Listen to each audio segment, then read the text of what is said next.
Функционерските плати ќе бидат поголеми до 400 евра од идната година. Според законот, тие растат согласно растот на просечната плата.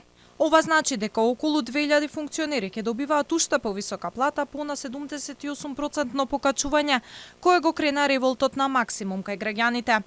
Покачената плата која сега легнува на сметките на функционерите е според исплатената просечна плата во 2022, а во 2024 просекот ќе биде според она што е годинава. Во јули просекот во Македонија е 36.286 денари, а се очекува до крај на годината да е значително поголем, со оглед на тоа што се покачија и платите во јавниот сектор.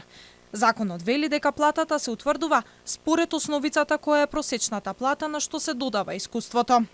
Коефициентот за утврдување на плата за председател на Република Македонија, председател на Собранието и председател на владата изнесува до 4,5.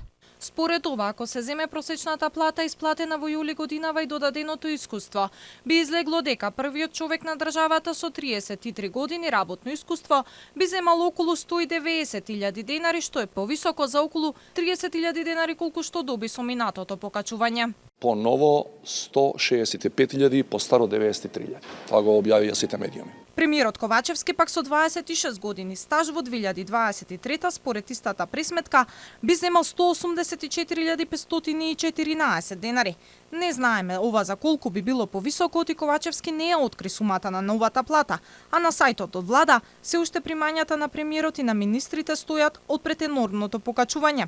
Таму истакнатите плати се стари 3 години. Енормниот раст на платите на функционерите се случува во време на штрајкови и протести и висока инфлација што го крева револтот кај работниците и граѓаните, а пензионерите пак на улица бараат покачување од 5.000 денари.